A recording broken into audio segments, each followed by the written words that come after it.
Whether it's a marble-throwing ghost at ETSU or a floating figure seen at the Paramount Theatre in downtown Bristol, author Joe Tennis has done his research on local poltergeists and other spooky happenings happening around our region in his latest book, Haunted Highlands. And we welcome him to Daytime this morning. Thanks for being here. Well, it feels like fall. It's time for Halloween. Ghost Tales, ain't it? Yeah, it's that time of year. Haunted Highlands. Yeah, and I was up there Saturday night at the Major Graham Mansion, and I work for the Bristol paper, so I'm working on a piece about their haunted house for this Thursday's newspaper. That is a place just north of Wytheville. It's a great day trip for anybody, and they have actual ghosts that play that will hum along when you play music inside. The ghosts will hum along while you play. The owner, J.C. Weaver, said that if you go up there, and he said that he had been up there and he was playing piano, and as he was playing very softly, he'd be so humming and things like that. That story in that book is about the Shadow Man. Okay. And in my earlier ghost tale book, Haunts of Virginia's Blue Ridge Highlands, I have another story in here about two slaves who were getting ready to be freed by their master. That he wrote in his will. He says, "When I die, you'll be free." And they thought, you know what?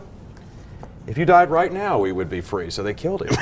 And that's another tragic story up there. But it's a grand old mansion. But a lot of what I write about in either one of these books are old historic landmarks and the legends that go along with them.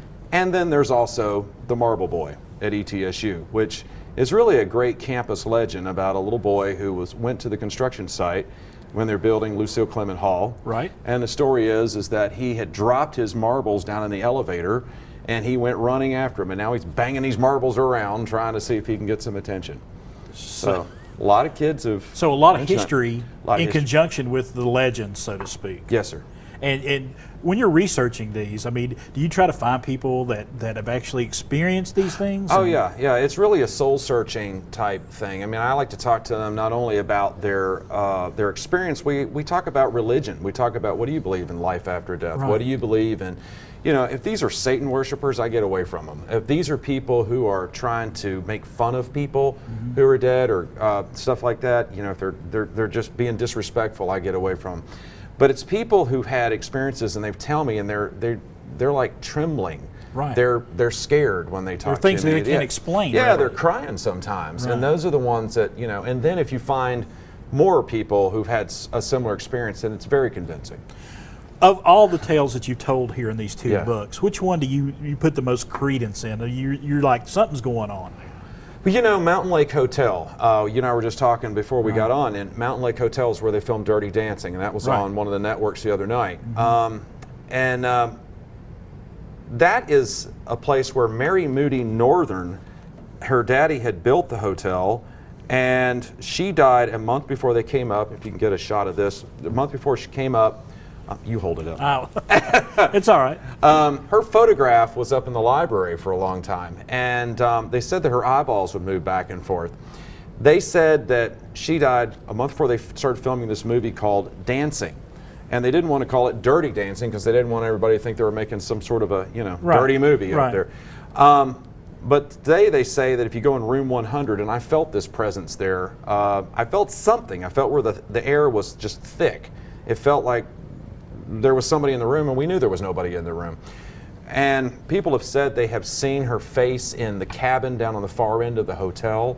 They have seen her face. One waitress, I was doing a book signing a few years back, and this lady said, I saw her face like up on this big window, and it was there for about a second, 2 seconds, and then it just disappeared. So those are the kind of things I think are very convincing. And then there's so much stuff, you know, a little closer to home. That's Mountain Lake's up by Virginia Tech. But up in Abingdon at the Martha Washington Inn. In Haunts of Virginia's Blue Ridge Highlands, I talk about the horse that runs around campus. And in Haunted Highlands, I talk about the bloodstains from the soldier who was gunned down and they never go away. So many stories. So many great things. I wish we had more time. He's got a book signing coming up. We got that information tomorrow, 6 p.m. at the Gray Public Library. Joe Tennis signing these two books, and whatever else he's got published, he'll probably be happy to sign it for you. Need more information, check out that number right there at the bottom of the screen. 6 o'clock tomorrow. 6 o'clock. Thank you.